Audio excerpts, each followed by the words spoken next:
Okay, this show made me ask 3 questions. 1, do nice guys still finish last? 2, can you really have it all in relationships? And 3, how many sex scenes can Netflix fit into one series? The limit does not exist. It really doesn't.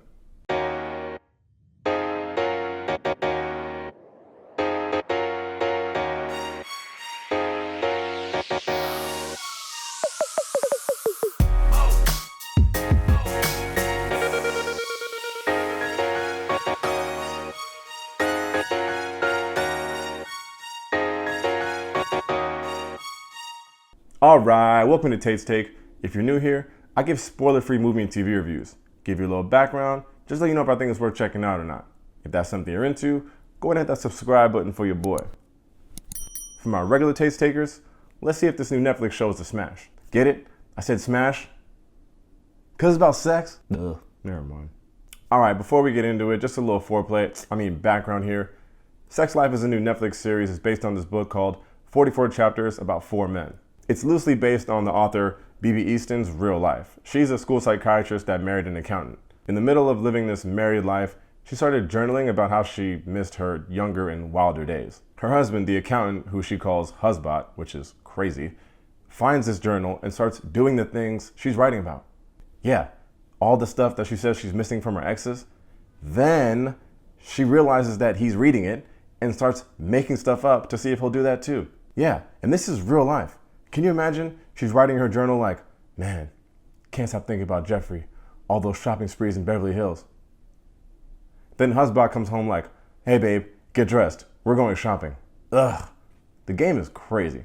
Anyway, so Netflix gets the rights to this book and taps Stacey Rukeyser to be the showrunner on this show, Sex Life, that has 4 main characters. First is Billie Connolly, who's played by Sarah Shahi. She's essentially the B.B. Easton of this story. She's married to Cooper Connolly, who's played by Mike Vogel, so yes, that makes him Husband.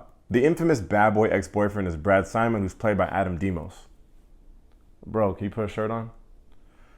Anyway, fun fact, he actually started dating Sarah in real life, like this year. That's how damn steamy this show is. Another fun fact, like I said, his name is Brad, and her husband's name is Cooper. Like Bradley Cooper, who these characters are actually named after.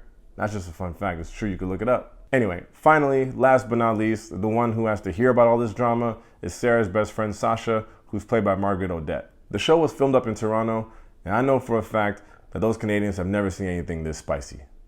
Alright, plot time.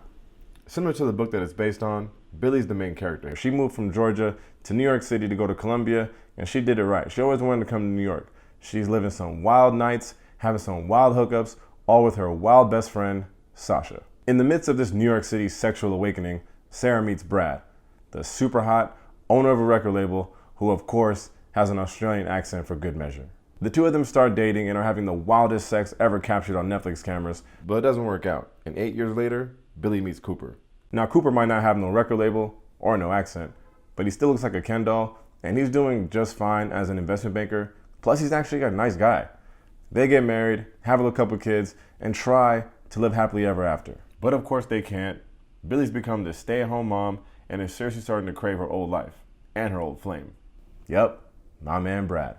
And it makes sense, because her husband Cooper is just not cutting it in the bedroom. He hasn't gone down on her in over 18 months. 18 months? That's longer than the pandemic. The sex sucks. The romance quotient is non-existent. I've been thinking about him. Anyway, she starts to journal about this in her laptop, writing down all her old escapades and sexcapades, and how she misses it. Naturally, Cooper finds this journal, reads it, and confronts her about it. So does Cooper have what it takes to give his wife what she's been craving? Or will her feelings for Brad have her running back to that old thing? And now we got a series. So what's my take? Okay, does anyone remember 365 Denis? Yeah, that was the one where I said, imagine like Beauty and the Beast. But instead of being a Disney movie, it's a porno. Yeah, that one. That was such a wild movie, and I couldn't believe it was on Netflix. All I'm gonna say is that this show, Sex Life, makes 365 Denis look like Peter Rabbit 2, The Runaway. This has to be the steamiest show I've ever seen. I'm sorry. I got distracted. So what's my take? It's just so damn steamy though. Yeah, that brother's starving. Anyway, since I brought up 365 Denis, I will say that movie was nonsense. It was only worth the watch for the freaky deaky Dutch. There's a million movies and shows that tell stories like that, but from the male gaze. This does the opposite. It forces us to address what I imagine a lot of women are facing in relationships where they have a great partner by their side, but the spark is gone. And we get an accurate look at what that feels like because the writers and directors here were all women. I'm sure some people are gonna be blinded by the unlimited sex scenes, but don't let those freakdowns distract you from the fact that they're addressing some real issues I don't think a lot of other shows are. First issue, can the person that provides you all that comfort and security be the same person that satisfies all your lustful needs? I thought so, maybe not. It's changed my whole outlook. Then they touch on the 85-15 rule. We've all heard variations of this. It's basically when your partner's giving you 85% of the things you're looking for in a relationship, but you can't help but wonder about the 15% that's out there that you're not getting. It's kind of like Shake Shack. Stay with me. They got the best burgers, banging chicken sandwich, but the fries are weak. Am I willing to throw all that double Shack burger goodness away to find better fries? I don't know, but I like fries. Anyway, next issue, monogamy. Dun, dun, dun. Only about 5% of all mammals are monogamous, but society frowns upon all things polyamorous. Now, if one of y'all married people are out there watching Tate's Take, goes and gets caught up canoodling with another man or another woman, don't go running around saying Tate said monogamy ain't natural and get me canceled. All I'm saying is maybe it's time for the idea of marriage to evolve and adapt if it wants to survive as an institution. And I'm definitely not getting at marriage. I'm a big fan. I support it. The point I'm trying to make is even with all this super steamy sex, the show is going to spark some good dialogue when people see it. This could have easily been some trashy sitcom, just throwing some hot people in a room, tearing their clothes off, but they made a conscious effort to elevate a different kind of female empowerment voice. No one's gonna win an Emmy for their performance in this show, but for what it is, I think it's worth the watch. Another thing I liked about this show is that they didn't make her husband Cooper into a jerk. A lot of the times with these kind of movies and shows, yeah, the wife is gonna miss that bad boy ex, but that's because her husband is a bad father, works too much, or just treats her terrible. My man Cooper was a grade A dude, just was lacking in the bedroom.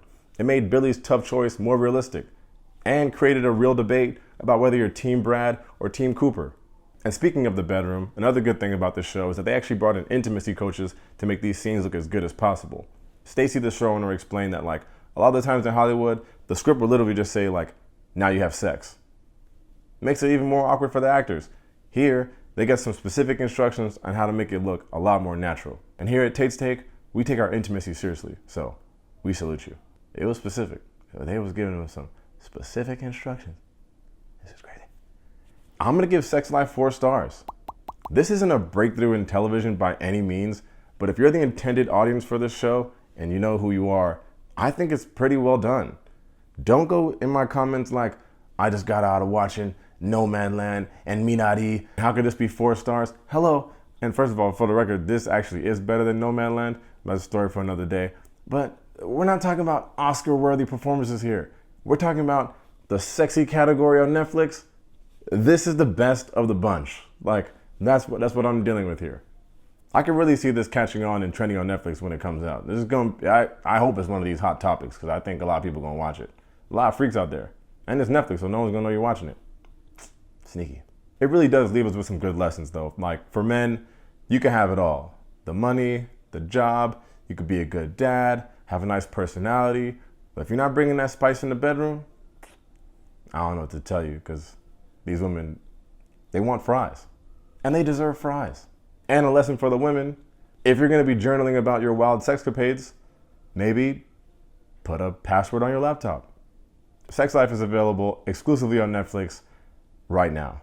Just stop what you're doing and turn it on. Don't act like you're too good for a little trashy TV with a message. That thing is steamy. As always, thanks for checking out Tate's Take. If you enjoyed the video, make sure to hit that like and that subscribe button. In the comments, y'all let me know. Are you Team Brad or are you Team Cooper?